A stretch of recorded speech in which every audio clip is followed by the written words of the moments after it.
everyone. Welcome to the show, the Bandlab, with your host, me, the professor. This is a new series where I hope to introduce everybody to all the features of the Bandlab mix editor, how to use it to create songs, collaborate with other users, and general music production tips and tricks, but all related to what you have available here at Bandlab. You may not know me, that's because I'm kind of new here, at least as the professor, but I've been around, I've seen things, I've done things. I can offer you some advice. Maybe not. Anyway, today we're going to talk about a few things, but before we do that, you may be wondering who this series is catered towards. Basically people like me. And I don't mean people that wear lab coats and goggles. I mean musicians that play an instrument or two, maybe sing. But you're not a one-man band, you're no virtuoso. You're here because you want to work with other musicians and collaborate on projects where you can join forces and hopefully the whole will be better than the sum of its parts. So that's what we're going to be working on, how to get me a hack to be able to produce some decent music by leveraging the skill and talent that's available on Bandlab. And this episode, we're basically going to get started with using the mix editor. We're going to go through the basic features. This is basically our dashboard where we're going to work on all our projects. We're going to do our editing there, recording there, mixing there, and maybe even mastering to some degree. We're going to record an audio track, and that's going to serve as the basis for the next few episodes. This is going to be an ongoing project where we're going to build on with each episode and add more things, either by myself or other musicians that we may get to collaborate with us. We're also going to go on about the Metronome. I know everybody hates this thing. They avoid using it like the plague, but there are good reasons to use it, and I'm going to try to convince you that you should be using it too. And last but not least, I'm going to go through over some tips that will make collaborating easier and hopefully more enjoyable by making sure that everybody's on the same page when they're working on a project. So without further ado, let's get started and create a project. Here we are at Bandlab, and to create a project is as simple as clicking on that big red create button in the upper right corner.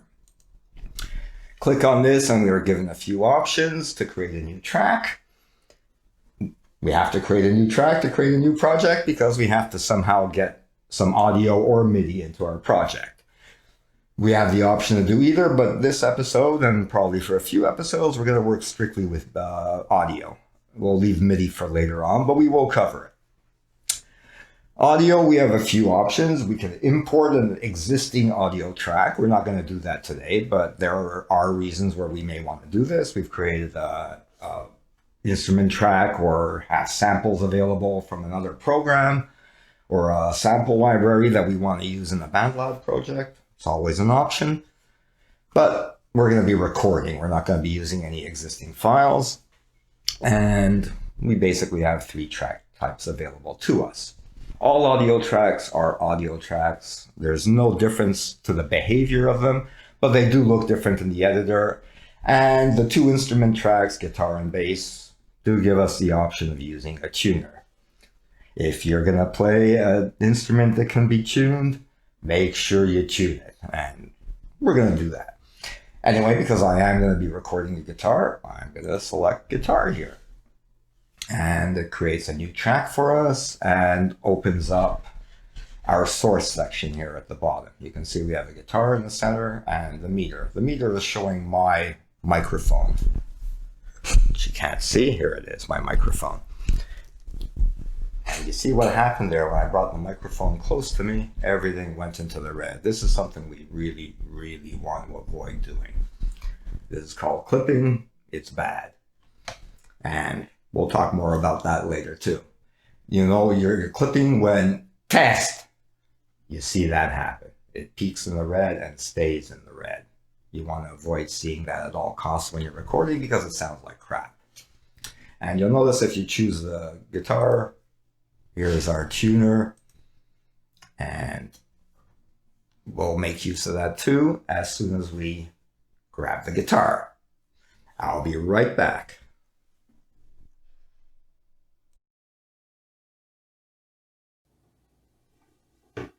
All right, so we're back. I've got the guitar, and we're back in the Bandlab mix editor, and I'm ready to start recording. Or am I? Well, I did check my levels.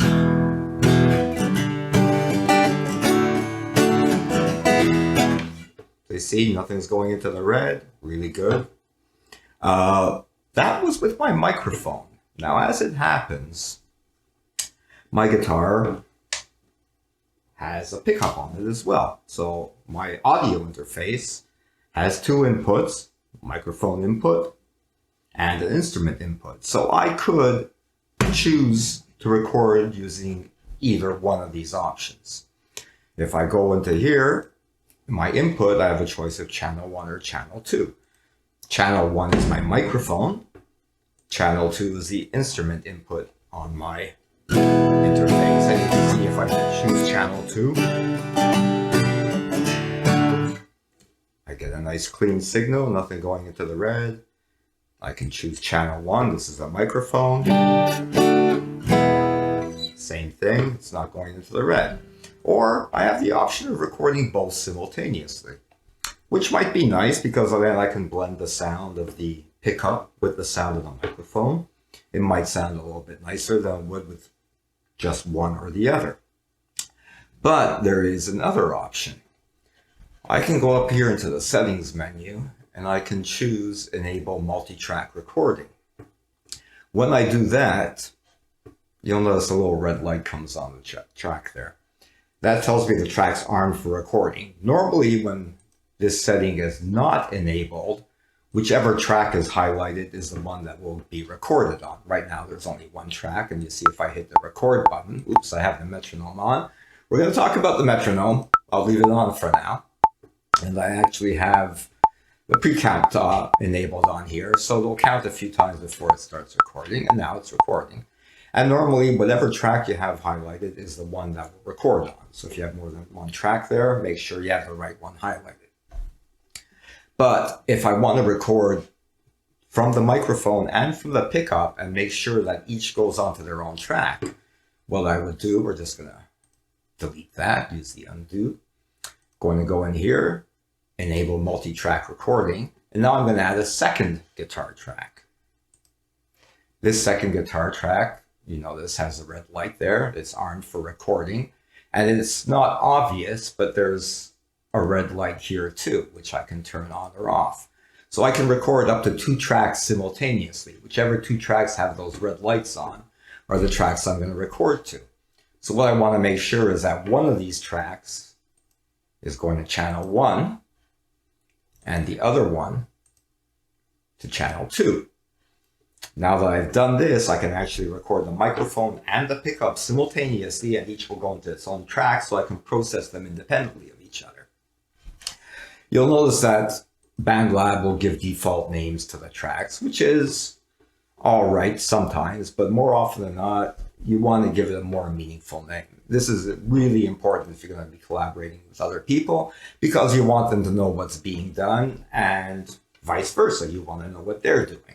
So, because I'm recording an acoustic guitar here, I'm going to say acoustic guitar. And because this one is recording on channel 1, which is the microphone, I'm also going to specify microphone. This one is acoustic guitar and it's a pickup. So I'm going to say pickup, and we'll just add acoustic here. And there we go. So now these are clearly labeled. Anybody looking at this knows exactly what's on these tracks. They don't know who recorded it. I would probably want to add my name at some point, but for now we'll keep it simple and we'll just put the instrument. So now we're kind of ready to record. We've checked our levels, which is, as I mentioned, really important. You don't want to clip because you're wasting your time. You just have to record everything all over again. And Likewise, you want to make sure that you're in tune, because out of tune guitars sound terrible and you don't want to have to record everything again. The first track we're going to record is going to be a guide track. I like to start projects out with a simple track, just to let me outline the structure of the song. To keep things simple for our first project, I'm just going to do a basic 12-bar blues. Most of you are probably familiar with how this goes. I'm going to record a few verses, and we're going to use that as our starting point. Now, I've mentioned the metronome several times. I'm bringing it up again. Here's our metronome. It's this cute little thing, and this is how we turn it on and off. What the metronome does is provide a beat for us to follow. And by doing that, we can ensure that we maintain a consistent tempo, and it's going to make editing a lot easier later on, because we will have to edit. We're going to make mistakes, and we're not going to want to have to record everything over because we make one mistake. And we may at some point want to add MIDI instruments. And if we do that, MIDI instruments are pretty strict about timing. So we want to try to make sure our timing is as close to accurate as we can get. We don't have to be robotic. We don't have to be machine-like, but we have to be consistent. That's what the metronome is there for. We have a few options here, the most important of which is the tempo. Tempo is how fast we're going to be playing. Metronome normally defaults to 120 beats per minute, and for our purposes, this is good enough to start with, but we can adjust that depending on the song. And we're going to go into more detail over how we can set the tempo and so on, but for now, we'll just stick with the defaults, keep things simple. Similarly, we can choose a few different sounds for the metronome, whatever you find least annoying, I suppose. And again, depending on what instrument you're playing, some of these may stand out a little bit more than others. So, and you can preview the sounds to hear out. And it's a basic click track. You can adjust the volume of it. Again, depending on how loud you're playing, you may want the metronome louder or softer. And we have a count in. We can turn this off completely. We can turn it on for 1 bar or 2 bars. This is really helpful if you want to start recording right from the beginning of the project, rather than having dead space. You can just have a count in, so you 4 beats or 8 beats, and you're ready to go. You don't need any blank space. That's basically what we have to work with. So we have the metronome turned on. We have our input selected. We've made sure both our tracks are set correctly. You'll notice I have headphones on. The reason I have headphones on is because I don't want the sound of the metronome to come through the speakers and get picked up by the microphone. So I've turned the speakers off. I have the headphones on so I can hear the metronome. And I am ready to start recording. So all we have to do is hit this record button. And if you remember here, I have the count in set to 2 bars. So you're going to hear 8 beats before it actually starts recording. And here we go.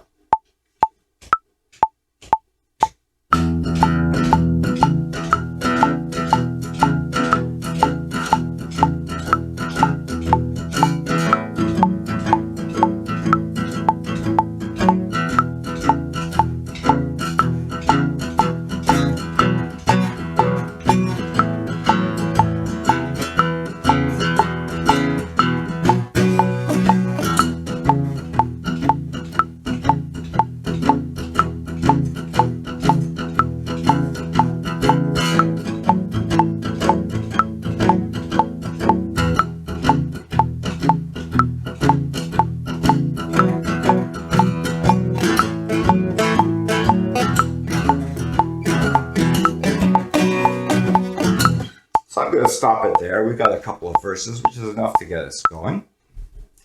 And I'm just going to put the guitar away, and I shall be right back.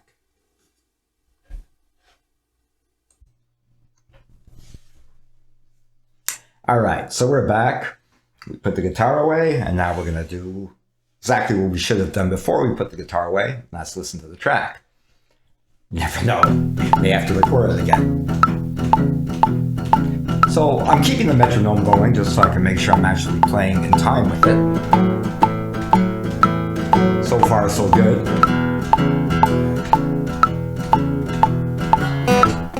Okay, Okay, that was a little rough.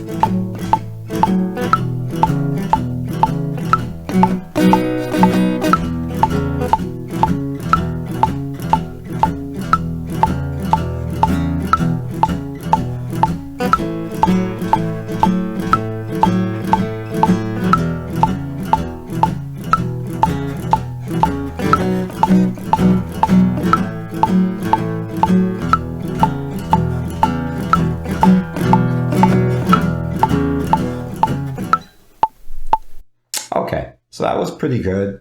There were some rough spots, but this is just a guide track. So I'm not going to put a lot of effort into making it perfect. The important thing is I was playing in time to metronome, more or less. And I changed chords at the right places. That's basically what we need right now. We're going to end up replacing this anyway, so I won't worry unless some of those mistakes sound too annoying to deal with. In which case, we'll have an episode on how to edit, which we're going to do anyway. Okay, so we have our track recorded. I'm just going to get some stuff out of the way here.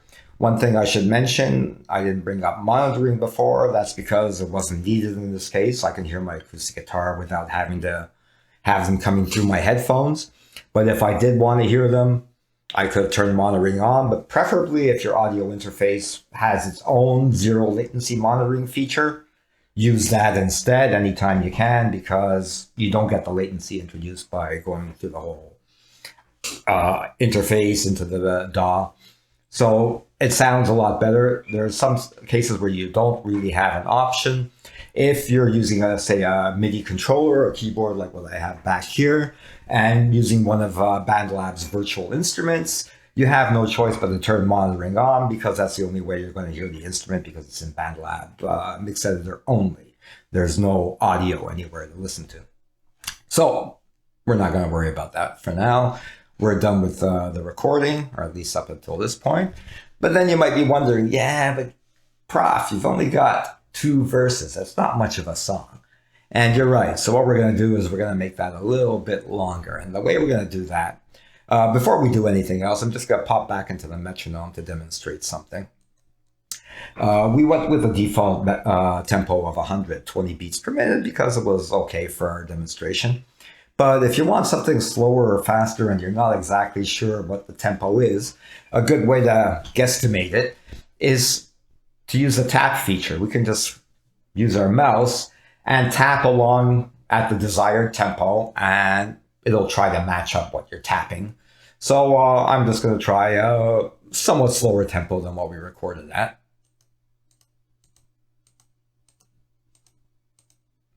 So you see, I'm roughly 95. So what I can do, obviously, if I hadn't recorded anything yet, I could have just, we're going to come back to that. I could have just set the tempo to 95 to begin with and use the metronome. But I already recorded, so what if I want to change the tempo? Do I have to go and re-record it? No. Because we use the metronome, it's pretty easy to come up here and just change the tempo. We could just type in a new one. Or another way to do it is to just drag with our mouse. You see the cursor changes to an up and down arrow when we drag our mouse over the beats per minute indicator here. And we can set it to whatever tempo we want. So I had 95. I'm going to put it to roughly 95 here. There we go, exactly 95. And now what happens, it asks us if we want to adjust the existing audio regions. So if we answer adjust here, it is actually going to slow down our recorded audio track to match the new tempo, which is really cool because you get to hear what you recorded at a different speed. And you might think, okay, I like that better.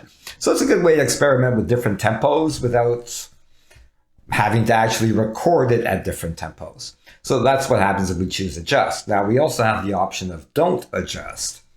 You generally don't want to do this because what will happen then is whatever you've recorded won't really sync up to what the tempo says it's recorded at.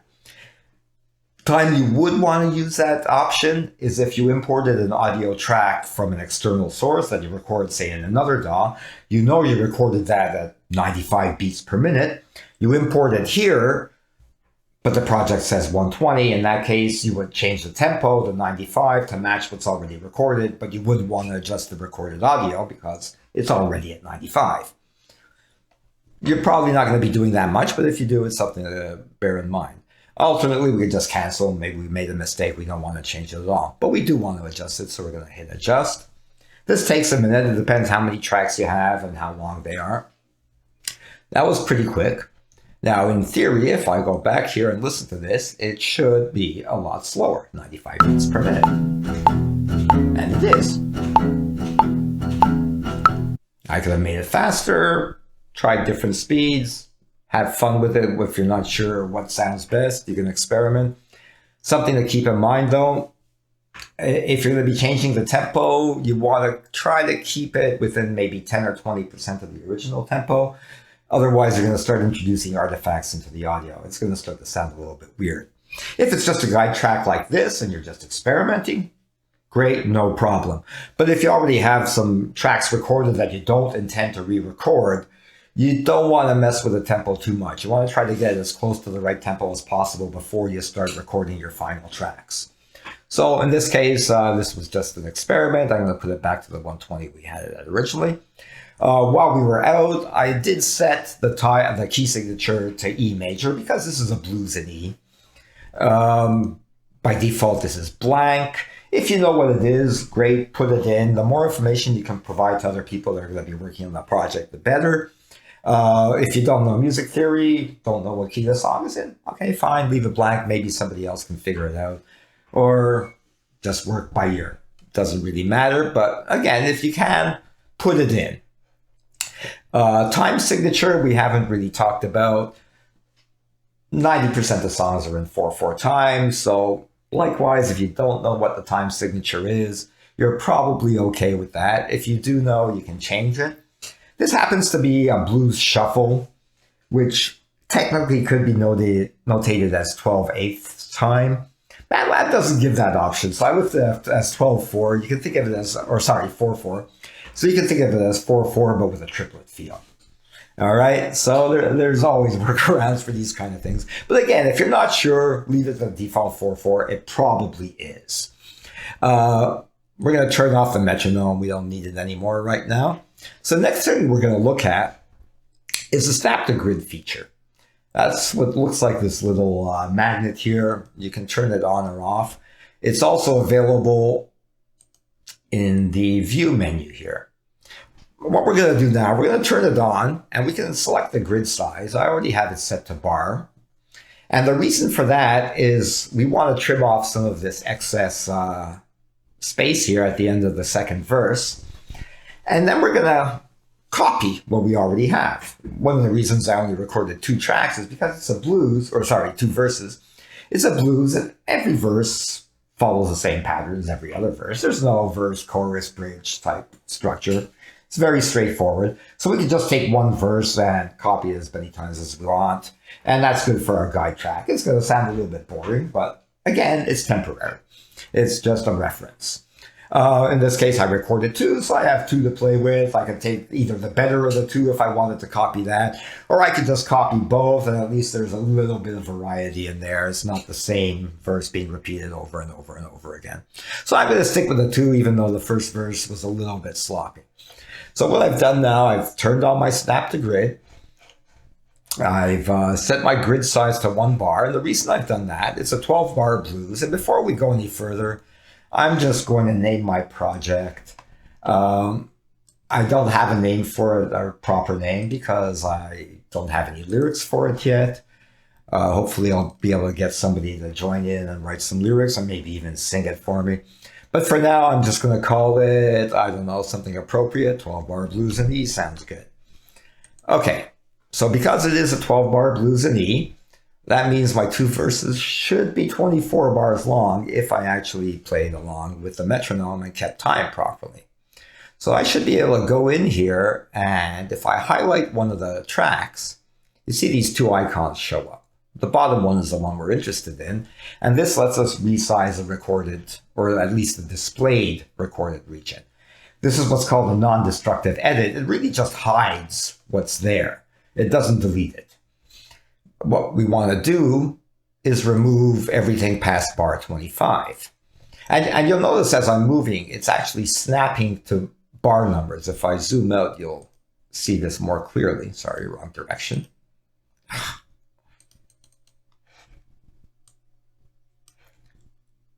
So if I start moving this region, it'll always snap to a measure boundary. I can't go in between. So this makes it nice and easy to make clean cuts. 2 verses, 12 bars each, 24. We started with bar 1, so it should end on bar 25. And likewise, I can do it with this track. So now if we go here, back it up a little bit, and take a listen. Okay, it sounded like we ended the verse at the right place. So now what we can do, if we highlight the track, you'll notice at the top of the track is what looks like a little circle. This lets us really have 2 options here. I could have just selected a region, hit copy, and then pasted multiple copies of it. And that would have worked fine. Bandlab makes it a little easier for us to do that by giving us this little feature here where if we drag that circle, which is a loop feature, it'll just repeat the highlighted region. And we can just drag this out as much as we want. And now if we play back from here again, if we did this right, we should have a fairly smooth transition from the end of that verse to the beginning of the next one.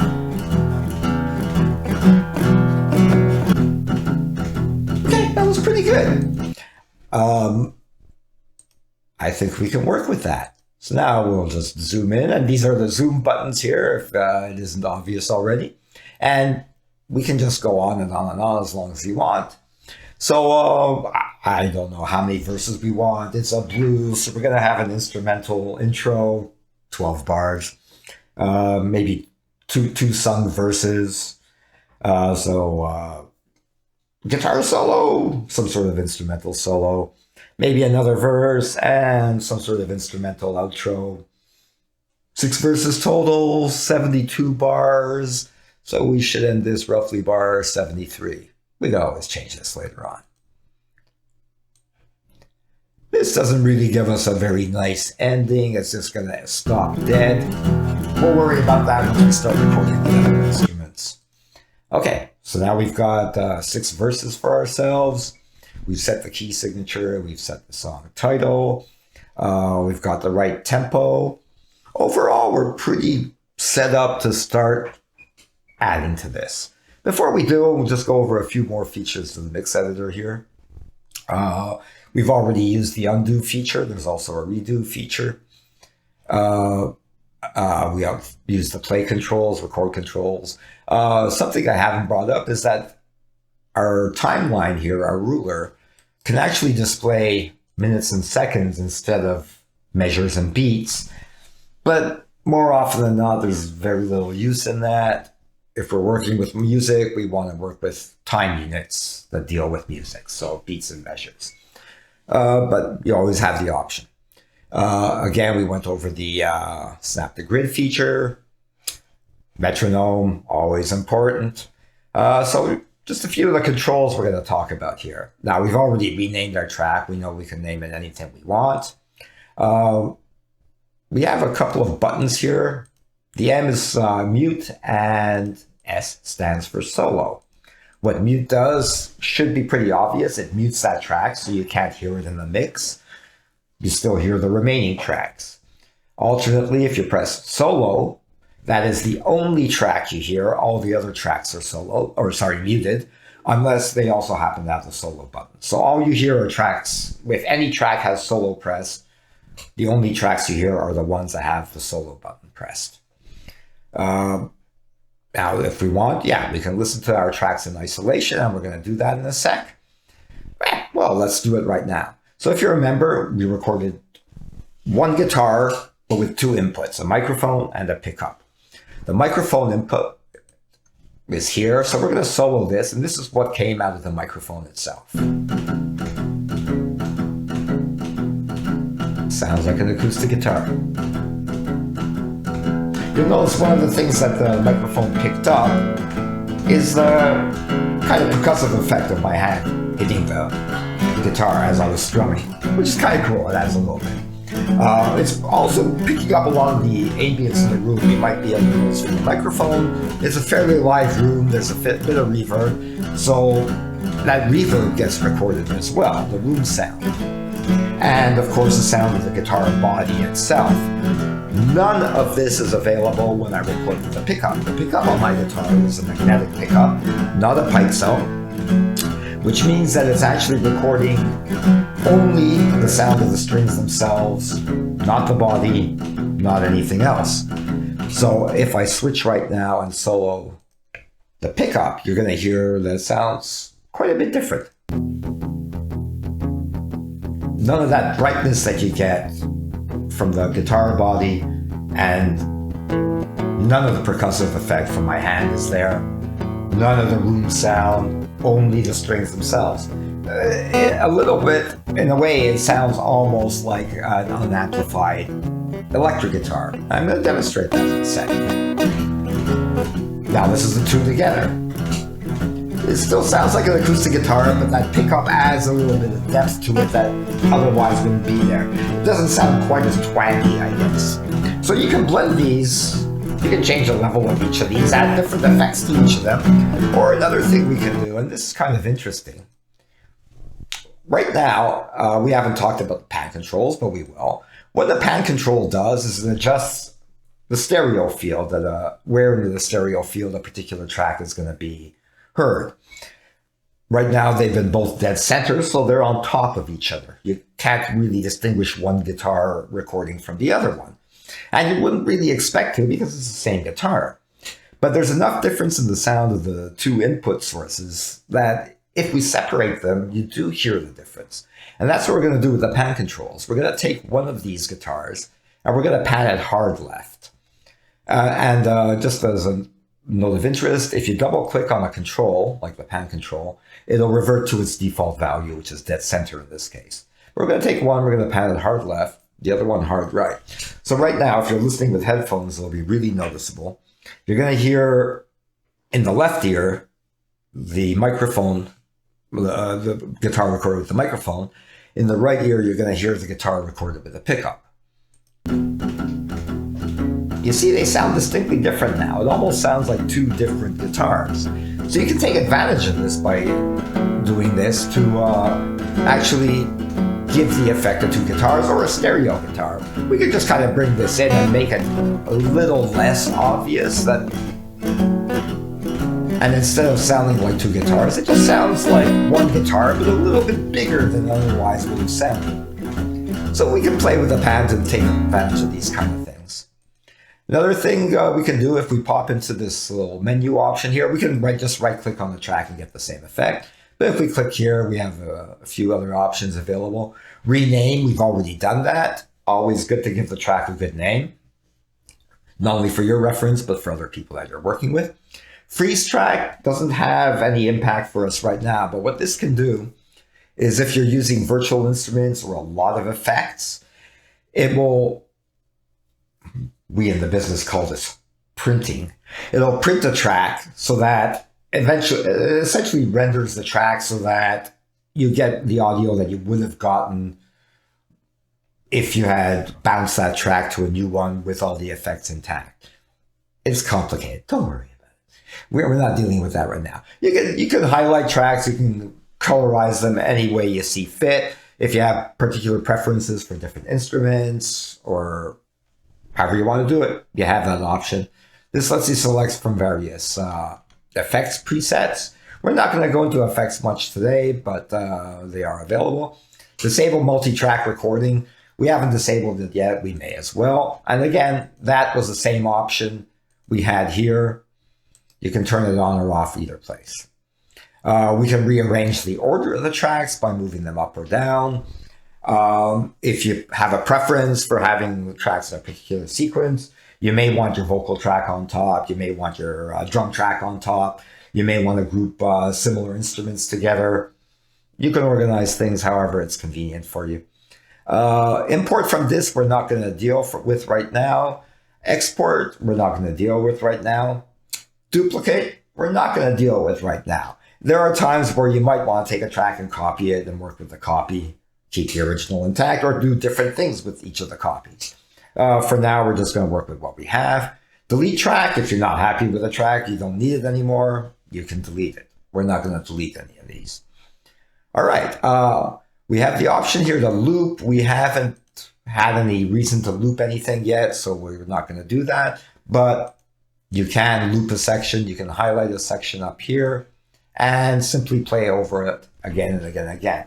You'll typically do this if you're editing, arranging, mixing, especially when you're working with automation or effects.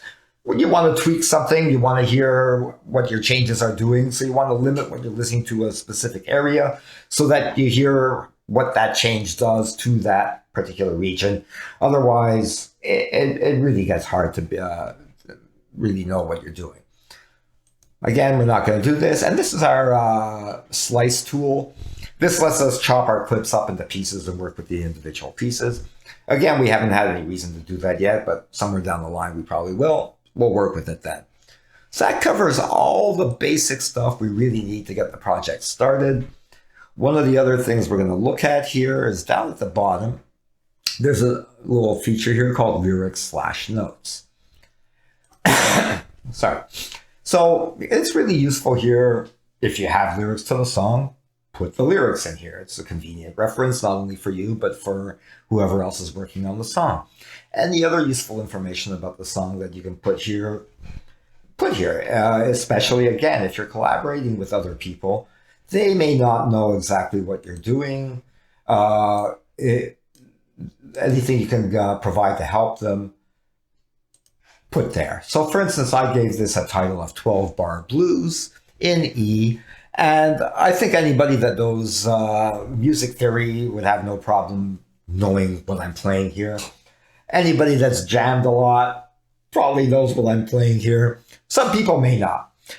So I am just going to, in the lyrics/notes field here, I'm just going to type in the actual chord progression to the song. It's a blues, so it starts in E, goes to A, back to E, B, and so on. So I'm just going to type it in here. And yeah, I type really fast. So here, for anybody that needs that information, there it is. I think they can make sense out of that. So I'm just going to get that out of the way. And that's going to get saved with the project. And we haven't saved it yet. But I think at this point, we are ready to save it. So we're going to do that. We're just going to click on the Save button here.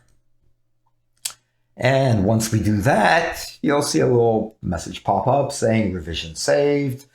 So we know we're good to go. At this point, we can get out of here, and we may as well. Okay, so now we're back to our home page, or actually our library, I guess. And here's our song rendered. If we click on play, we should hear it. And there it is. And you see it's 2 minutes and 24 seconds long. Six verses. That seems short. We'll have to add some more instrumental solos or something in there, especially if we start getting more people into it. Now, something I should point out, we'll get to that soon. Okay, so what was I going to say? Yeah, we have a few options here. We can give a description. Now, if we click on the little, I guess that's a pencil or crayon, I don't know what it is. We click on there, we get to provide a description of this revision. Now, something important to bear in mind, I'm just going to get out of here for a second. We could go and click on this little button here where it says Project Details. And we're going to see a lot of information about our project. But I guess what we want to go to first and foremost is this here, Project Settings.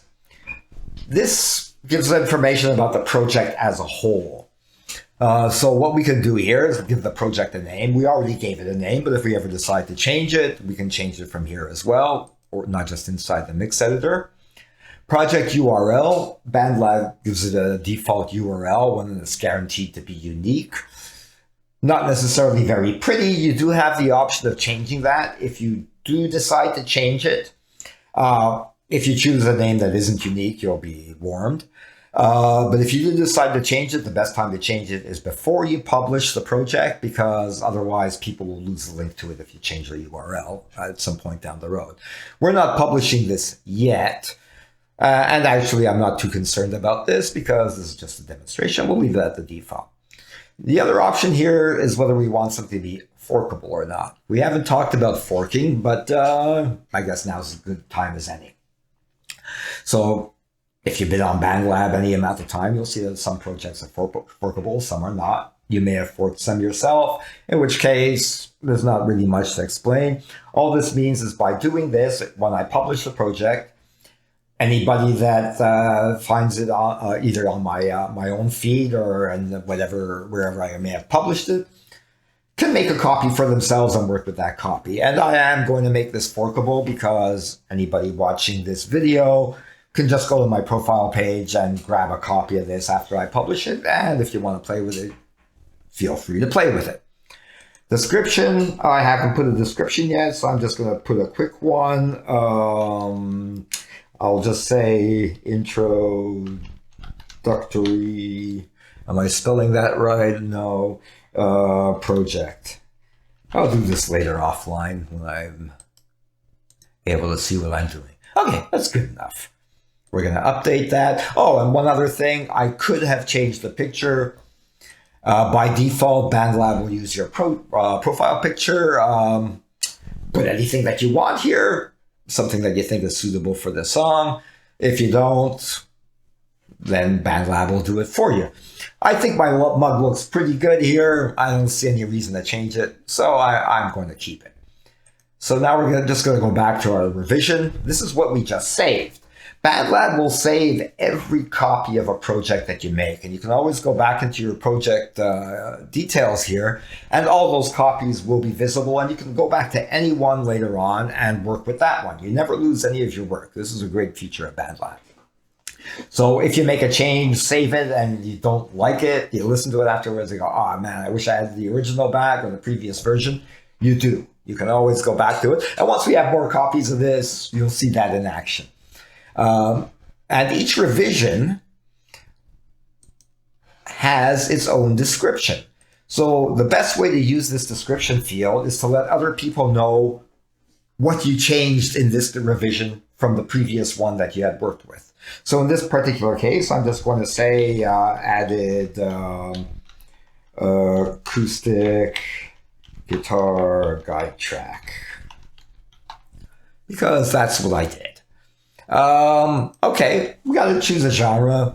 I'm thinking even though this has a blues feel, it's kind of fast, so I'm going to treat it as a rock song. What the heck?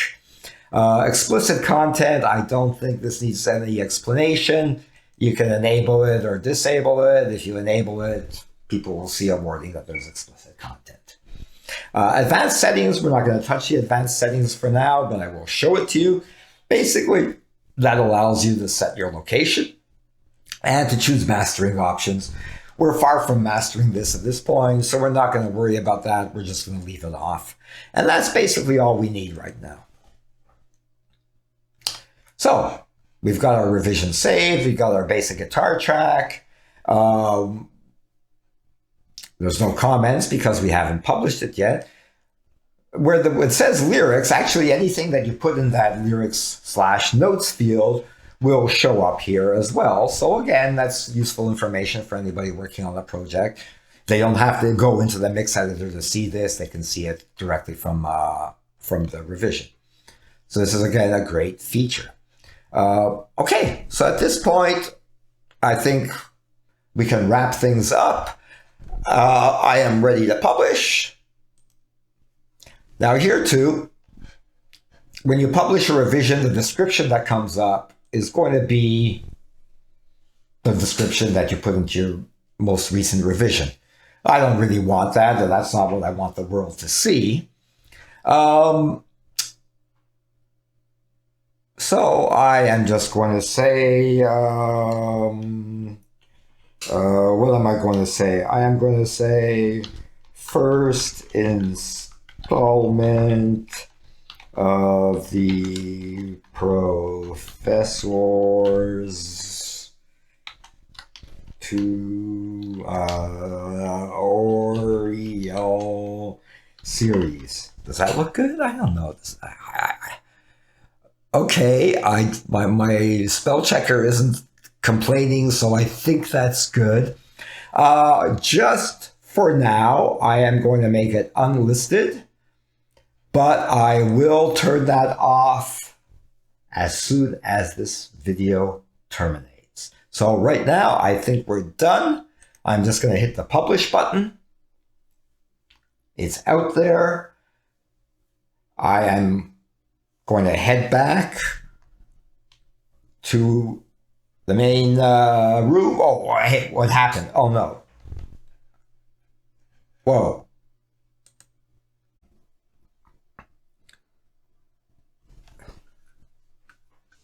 Oh, hey, right. Okay, so just to recap what we've gone over so far in this episode. We talked about the mix editor, basic features, what they do, how to use some of them. We recorded a little bit of audio just to get our project started, a guide track. We discussed what a guide track does. We took that basic recording and we extended it a little bit so that we'd have something good to work with. And the metronome. I talked a lot about the metronome. I'm going to keep talking about the metronome.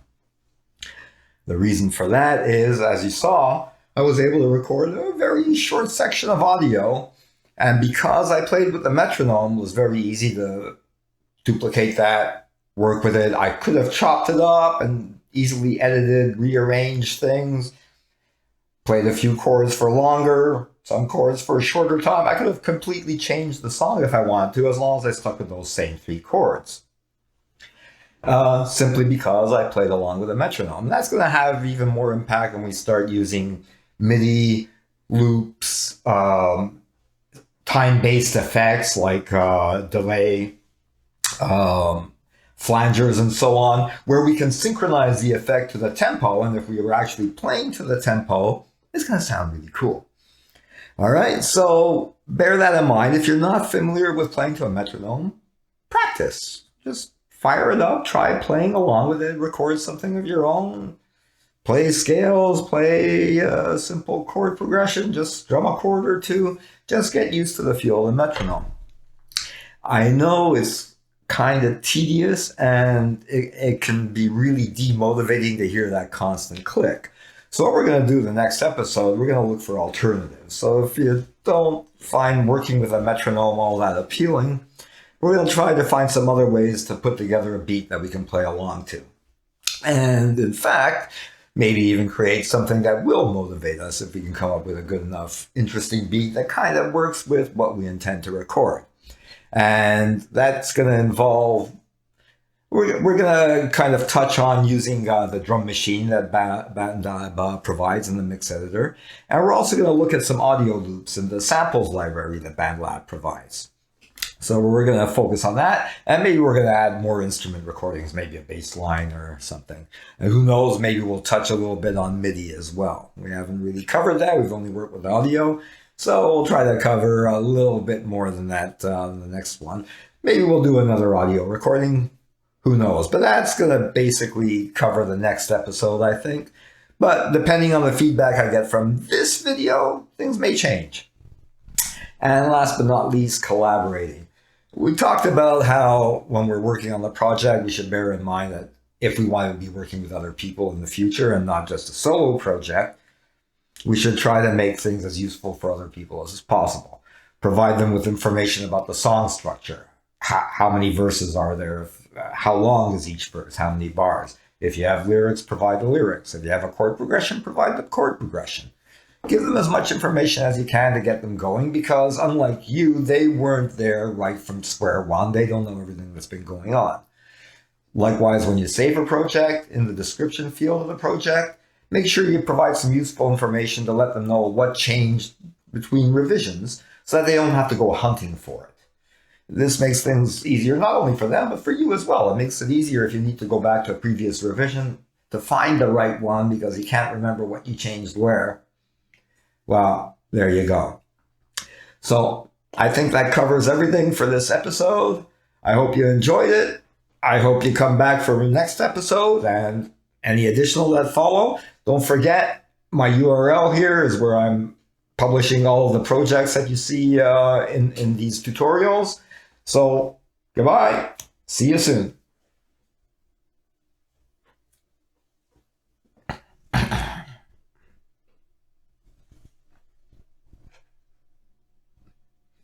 Are we off the air?